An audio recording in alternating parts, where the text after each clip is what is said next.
তার আগে দাবি জানাচ্ছি সাংবাদিক ইউনিয়ন যশোর সহ যশোরের আর যে সমস্ত ট্রেড ইউনিয়ন সাংবাদিকদের রয়েছে তাদের কাছে আপনারা রাজনৈতিক ভেদাভেদ ভুলে যান, রাজনৈতিক মতানৈক্য আপনারা ভুলে যান।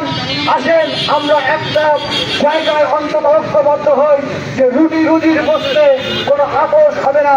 যে অবস্থা ব্যাংক সিটিগুলোতে আছে, যে অবস্থা মেডিকেল সেক্টরে রয়েছে, যে অবস্থা অন্যান্য ট্রেড ইউনিয়নে রয়েছে, রাজনৈতিক দিক থেকে ভিন্ন ভিন্ন দৃষ্টিকোণ থেকে আমরা ভিন্ন ভিন্ন রাজনৈতিক দলের হতে পারি, কিন্তু ট্রেড ইউনিয়নগত জায়গা থেকে সাংবাদিকদের রুজির বস্তের জায়গা থেকে আমরা ঐক্যবদ্ধ হব, এক হব, এই নবম ঐক্যবোর্ড বাস্তবায়ন করে ছাড়বো। সেই শপথ আজকের এই মানববন্ধন থেকে আমরা আসন গ্রহণ করি। এই বলে আজকের এই মানববন্ধন আয়োজনের জন্য সাংবাদিক ইউনিয়ন যশোরকে ধন্যবাদ জানিয়ে আমি আমার বক্তব্য শেষ করছি। আসসালামু আলাইকুম। ধন্যবাদ ধন্যবাদ সর্বদাইকে তার বক্তব্যের জন্য।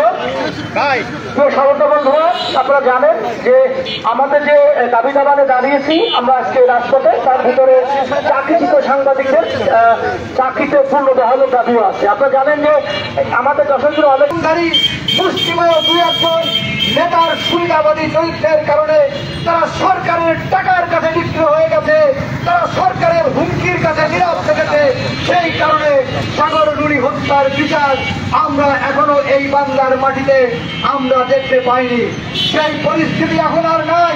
আমরা এই সরকারকে বলতে চাই, তীব্র কোন আন্দোলনের মুখে 5ই আগস্ট জগত্তর পতনের মতো চেপে বসা ফ্যাসিস্ট শেখ হাসিনাকে এই বাংলাদেশ থেকে ছাত্র জনতা বিতাড়িত করতে বাধ্য করেছে, পালিয়ে যেতে বাধ্য করেছে।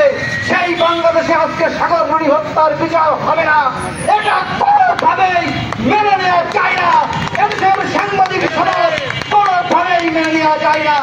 উপরে আল্লাহ আর নিজেই শেখ হাসিনা।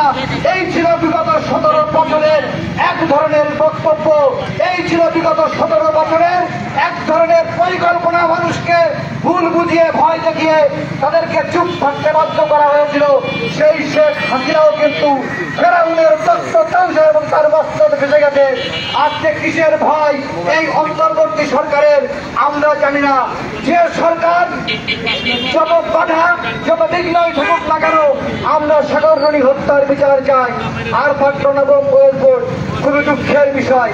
এই কথা বলতে গেলে আজকের এই মানববন্ধন দাঁড়িয়ে আমাদের লজ্জা লাগে, আমাদের হতাশা তৈরি হয়। এইখানে যে সমস্ত সাংবাদিক আমি সহ আমরা যারা আছি কেউ বুকে হাত দিয়ে বলতে পারবো না আমরা নবম ঐক্যবোর্ড পাই না, আমরা নবম ঐক্যবোর্ড পাই। তাহলে কেন নবম ঐক্যবোর্ড বাস্তবায়নের দাবিতে আমরা আন্দোলন করছি? আপনি যান যশোরের প্রতিটা মিডিয়া হাউসে আমাদের দস্তখত দেওয়া আছে প্রতিটা সাংবাদিকের, আমরা নবম ঐক্যবোর্ড পাচ্ছি। এর আগে আমরা দস্তখত দিয়েছি আমরা অষ্টম ঐক্যবোর্ড পাচ্ছি, আমরা দস্তখত দিয়েছি আমরা সপ্তম ঐক্যবোর্ড পাচ্ছি, ষষ্ঠ ঐক্যবোর্ড পাচ্ছি। তাহলে আমরা কেন আন্দোলন করছি? আসলে এই সবগুলো পাওয়া আর না পাওয়ার মধ্যে যে ভেদ, সেইটা হচ্ছে আমাদের সাথে প্রতারণা করা হয়।